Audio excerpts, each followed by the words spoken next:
Good afternoon, everybody. Thank you for coming out to hear our concerns regarding the delivery of services, specifically at the Developmental Disabilities Division at BHDDH. My name is Matthew Gunnup. I'm president of SEIU Local 580. I have the honor and the deep privilege to represent frontline workers at BHDDH in the Developmental Disabilities Division, and also at the hospital. These workers are dedicated, they're committed, and we're here today not because we want to be. So let me tell you why we are here today. As caseworkers, our job is to make reasonable efforts to address issues. We have to make reasonable efforts when we work with clients to try to address their concerns. We take that same casework approach when we're trying to address issues of administration. So again, why are we here now? We've made a lot of reasonable efforts. We've met with the administration. We've met with Administrator Kevin Savage, who's in charge of the Developmental Disabilities Division here. When that didn't work, and after multiple communications about our concerns, which we'll get into, we had a meeting with the director of BHDDH, Director Leclerc. We let them know, if you want to take our organization seriously, you'll address some of these concerns that are impacting the workplace for our members and impacting the delivery of services. We've gone to the legislature. We've had members here today that took time away from their family after working hours to speak at legislative hearings, not only for BHDDH, but also for EOHHS right across the street, which oversees BHDDH. Because we're going to hear a little bit about a federal mandate for casework called conflict-free case management.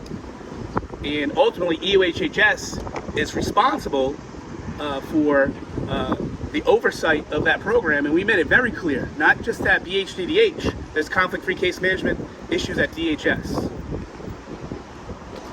So why are we here? It feels like when we go to the legislature and we pound our hand on the table, the legislature delivers. But the legislature's responsibility is not to execute the executive branch of government. They give them the resources. They need to execute. To the extent that there's fiscal issues that we need to acknowledge and accept, we acknowledge that. But the legislature has given the resources to BHDDH. If you look at the Rhode Island Transparency Portal, look at fiscal year 2025, which happened to just end yesterday, and then search job title. If you search up the word admin, A-D-M-I-N, manager, or director, you're going to get 108 personnel when you search that. Now tell me how that's acceptable. So when we're in negotiations and we have members again pleading, again, we made reasonable efforts before being here today. When we have negotiations pleading that, hey, the directors are getting raises for the purpose of being competitive, recruiting and retaining top talent to be competitive with Massachusetts, Connecticut, they don't do the same when it comes to frontline workers. So they have the resources. The question is BHDDH prioritizing the resources? And we're here to say, hell no. So today, we have two frontline caseworkers who are giving up their lunch break. They've taken time at night away from their families. Now they're taking their lunch break to share their experience and be a voice for the thousands of individuals with developmental disabilities. And by the way, that's not even including their family members, okay, who they rely on for support. That's not including the providers out there they rely on support. Thousands of individuals with developmental disabilities who are falling through the cracks, and they don't want to take our organization and the frontline workers who work with them, they don't want to take their input in any serious way. Because if they did, we wouldn't be here today, because we made reasonable efforts. So I want to introduce you two people. Erica McDougall, a frontline social caseworker at BHDDH. And also introduce you Alex Blue from BHDDH. And then we're going to hear from one of our champions of human services, State Rep David Morales. And then we can take any questions. So first, we'll have up Erica McDougall. Good afternoon. My name is Erica McDougall. I accepted the Social Worker 2 position to serve individuals with developmental disabilities. However, that role, now titled Conflict-Free Case Manager, which we will shorten to CFCM, which within BHDDH's DD department, feels like instead more like a state experiment.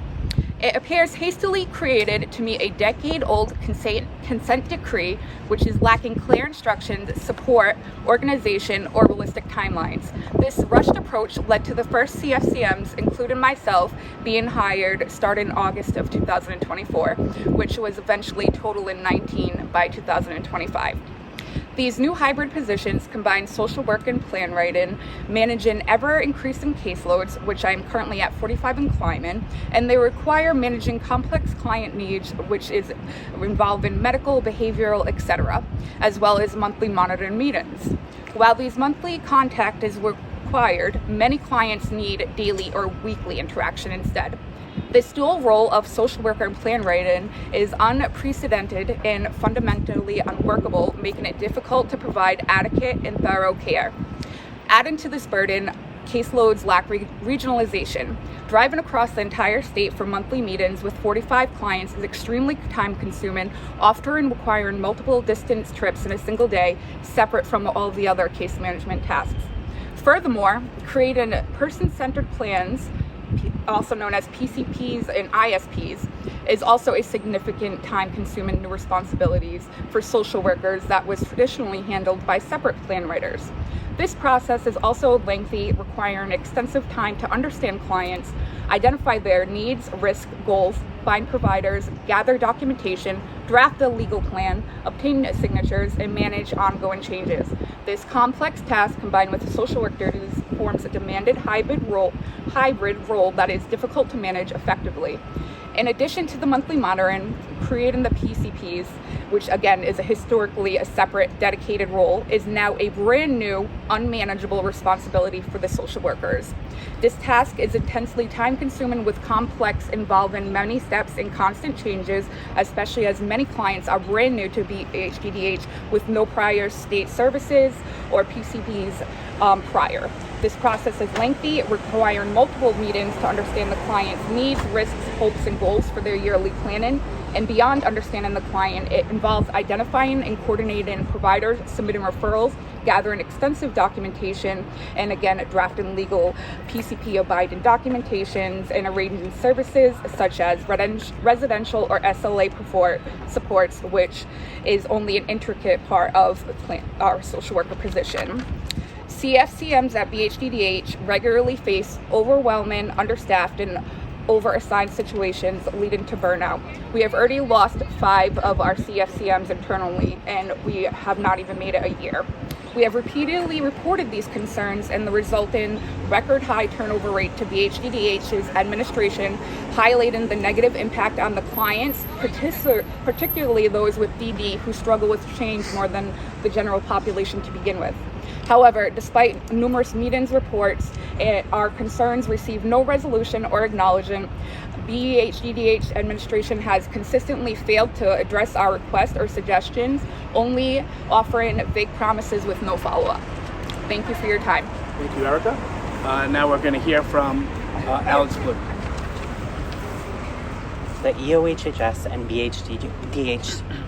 BHDDH administrations have become so focused on implementing regulations that they have lost sight of the individuals and communities these regulations are meant to serve. The intent behind conflict-free case management is to provide self-determined supports, to be person-centered, to empower those we work with. Yet when we emphasize numbers and compliance, we forget empathy. We forget that the people we work with are exactly that, people. We amplify systems that stifle people with disabilities, systems that promote stagnancy in their lives, while the constant change from high worker turnover rates leaves everyone discouraged. We all suffer when we lose empathy. Accessibility is empowerment for all, but when we overwork frontline workers, we deny people the future they deserve. Administration averts their eyes to any issue that is not an acute crisis. I am not here to assign blame. Focusing on acute crises is very human. Yet we have this chronic hum of injustice and dissatisfaction that must be addressed. And as frontline workers, we feel that need and we have the power to help address it. That is, we would, if we were allotted the time, energy, and resources to do so. Instead, we are bombarded with a numbers game. How many people can you witness the system failing before you break down and burn out? We are not here today to request easier jobs. We are here to fight for a future of empathy, accessibility, and empowerment. As frontline workers, we will not sit back and watch the individuals and communities we work with be whittled down to numbers, rules, and regulations. We will remember the intent behind these regulations, and we will not cease to advocate for a world in which we can be there for our individuals and communities when they need it and when they want it. The reality is that our system is money-centered, regardless of how much lip service we pay to person-centered. But we, as workers, as Rhode Islanders, as siblings or parents or friends or loved ones, as people, refuse to forget the individuals at the heart of our roles. Thank you. Thank you, Alex. Thank you. Great job, Alex. Great job, Erica. Thank you for being our voices. And not only the voices of the frontline workers, but more importantly, the thousands of people that depend on the frontline services you provide. Next, we're going to ask Rep. David Morales, State Rep. David Morales, to share some words. Thank you both so much. Now, unfortunately, we have a state that oftentimes overlooks and undervalues behavioral health. And that is a toxic culture. It is a toxic culture that has allowed for administrators to not take action to meet the needs of their frontline caseworkers that are doing the work day in and day out to serve Rhode Islanders in need. And the end result is that people have to suffer. Clients are suffering. Their families. Our frontline caseworkers are being burnt out, having to continuously take on higher caseloads, and quite frankly, work environments that are just plain stressful. And while I've been proud of the work that we've done in the legislature over the last several years to increase budget investments for BHDDH, because of the fact that we recognize that that is a response on how we can support our frontline workers, the reality is, despite the investments being made, the actual action from the administrators to fill vacancies has not been taken. Instead, we have watched as vacancies continue to sit around despite the money being there. We watch as directors and administrators receive bonuses and annual salary increases, while we have frontline workers that are receiving far from a living wage. Let's be absolutely clear. Social work, behavioral health is essential work. That's how we keep our communities healthy. That is how we take care of one another in our state, especially those that have been referred to the state for services. And by failing to meet that obligation, we are not only hurting the families, the patients, the workers, but the future of our state. So I am calling on the administration, on Governor McKee, on our department directors to take this next fiscal year with an action of urgency. Recognize that you have the funding necessary to ensure that we no longer have frontline vacancies. We have an opportunity to expand access for more full-time employees that can take on the caseloads that are continuously growing. There is no excuse. With the money being available, with the collective bargaining unit that is prepared to negotiate in good faith, there is no excuse as to why we can't take action and take care of our most vulnerable Rhode Islanders. So to our frontline staff members, I say thank you for continuously showing up day in and day out, despite being underappreciated, despite being overworked, because you know and recognize that this work is bigger than all of us. It's about taking care of our neighbors. Thank you, Rep. Morales. Thank you. And I also want to acknowledge the presence of our brothers and sisters from SEIU 1199. As part of SEIU Local 580, we're part of the SEIU State Council, which represents thousands of workers, frontline workers across Rhode Island. It consists of SEIU 1199. You might know about a strike they have on Blackstone Boulevard in Providence. SEIU Local 401, who works at DLT, and also our brothers and sisters at 32BJ, which work in security and janitorial services. Thank you for our sisters from AFL-CIO, which we're also part of. The organization represents 80,000 union employees across the state of Rhode Island. So we're happy to open it up for any questions. Can I ask how much money do you estimate isn't being spent, has been allocated by the legislature? Do you have an idea how much that is? That's a great question. I do not. Okay. I think it's actually the bigger issue is that they have vacancies in other parts of the agency, number one, and number two, to the extent that there's legitimate fiscal issues, the fact that they have 108 job titles looking at the FY25 year, and 108 have the word admin, manager, or director in them. Right. I think that needs to take a serious look at our priorities for the front lines. When the governor was asked about this, when he was complaining about the budget recently, he said that the salary increases for those people amount to very little, and he says it's thousands of dollars, and we're talking about millions and billions of dollars in a budget. But it felt weird when he said that, and I just wonder if you have a thought. Oh, I have a lot of thoughts. So let me just take a moment to take a step back and try to compose a response that will actually be concise. Yeah. Listen, it's not about if any director in state government deserves a raise or not. That's not the point. The point is, if it's good enough for them and not good enough for the frontline workers, right, we call bullshit. That's not fair. It's about fairness. It's about leadership. It's about accountability. It comes down to that. Yeah. So I know that the shiny object is, oh, it only costs this amount of money. Oh, they deserve it.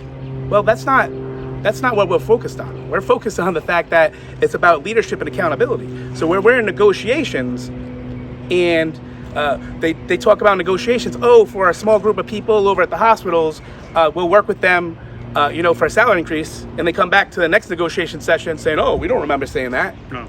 Yeah. Or it comes down to the frontline workers when we give a proposal and they say we don't have money. Okay, well, good faith bargaining is coming with a counter proposal. Where's your counter proposal? They don't come with any counter proposal. They indicate they come with a counter proposal, but they don't come with a counter proposal.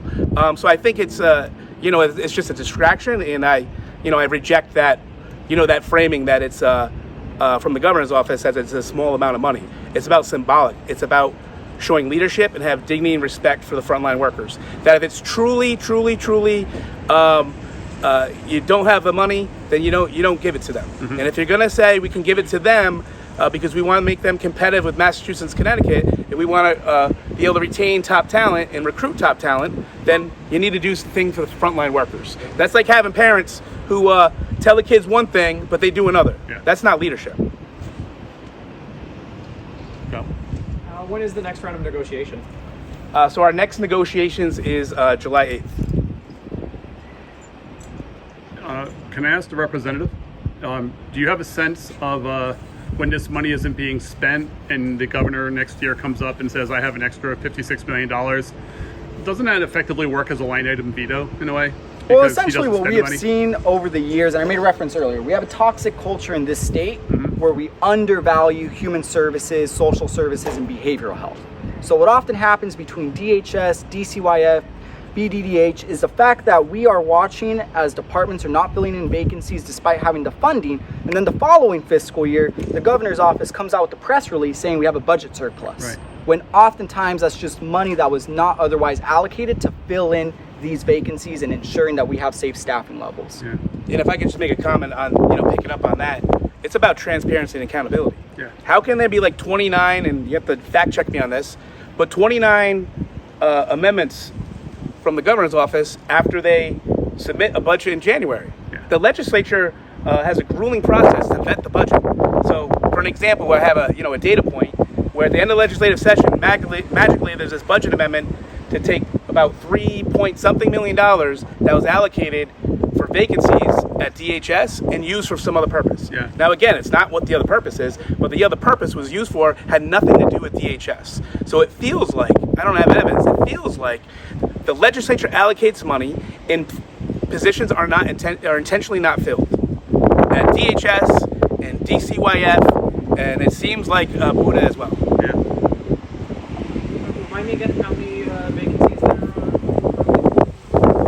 I'm not sure about the vacancies within within the Developmental Disabilities Division. I think through the issue is with the whole agency that they could take vacancies and allocate them where they need them here. In the situation we have here, they hired 18 social caseworkers for conflict-free case management because the community wasn't supported. The community didn't have the resources to follow that federal mandate. So they gave us 18 workers. We need way more than that. So the issue at BHDDH, the vacancy issue, I think is more of throughout the whole agencies, the vacancy they have, to use those agencies for the front lines, and also to look at the fact that they have 108 positions with the job title in their job title with admin, manager, or director. How many more positions do you think that are needed then?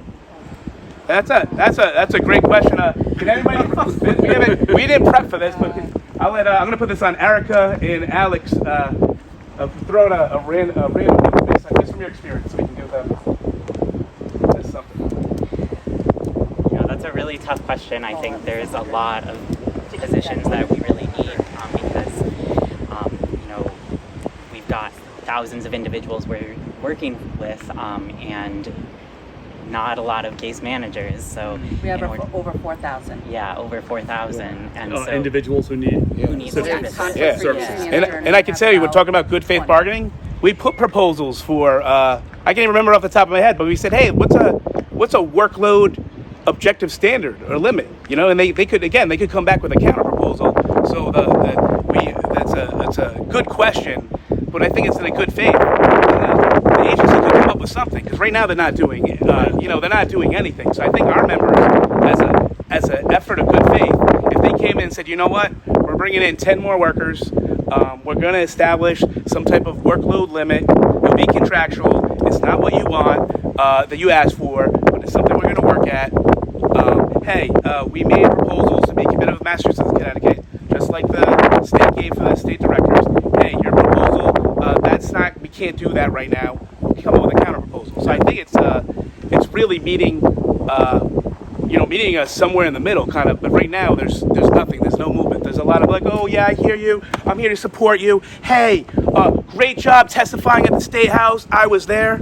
Like, that's manipulative. Yeah. That's manipulative to respond to our workers and thank them and praise them, and not take any difference in action. That's gaslighting. We don't appreciate the way they treat our workers who speak up and praise them on one hand, but take no action, meaningful action on the other. And just to add to that, 5 internal CFCMs have already left, and that's since August of 2024. So we haven't even made it a full year. And so, how many of those positions are there, currently? So a total of 18. Yeah. So if I do 4,000 divided by 18, that's a very big caseload. I'm just wondering. Yes. Yeah. Hence Glenn came up with those figures before and was telling administration since day one that the figures weren't adding up. It's also over 200. I mean, I'm doing the math in my head. All right. Yeah, and we'll look into more to give everybody that was here. Yeah. We can get your emails, have your emails, Steve, of course, to get you some more data on that. Yeah, I've been looking into this for a while, and I want to do something on this. Yeah. To be manageable, they have to have a caseload of 35 at the top. So we're talking 35, but you have 200 and something, and we're saying, so we need 7 times as many workers to make this happen? Yeah. Absolutely. So maybe 140 of you doing this work. Yeah, and just want to add a little thing to what we're talking about. There's a federal consent decree.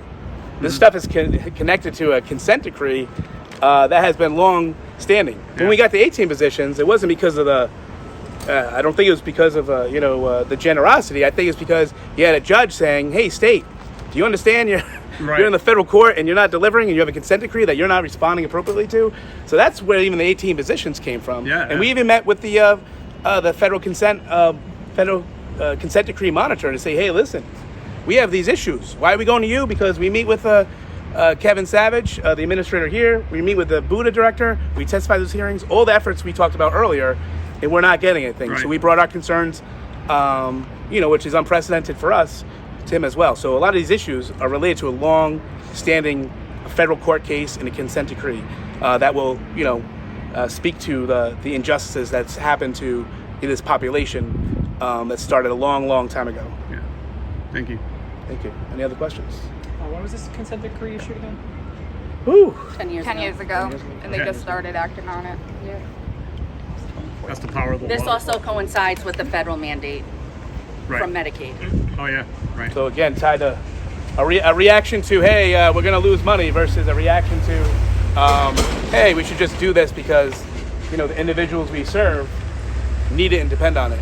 And during that whole time of extra COVID money, we didn't move on this then because we've only hired you guys in the last, year or so. Yeah. Correct, yeah. I believe the COVID money would have been for that. I'm not sure where the money came for Yeah, 18 no, positions. I don't either, but- And I just want to say, well, one last thing. We'll still take any questions, but we're also here to tell the state that you might think that the legislative session is over, and you might think, hey, historically, hey, you don't have to be accountable to our members until January of next year when the legislative session starts up.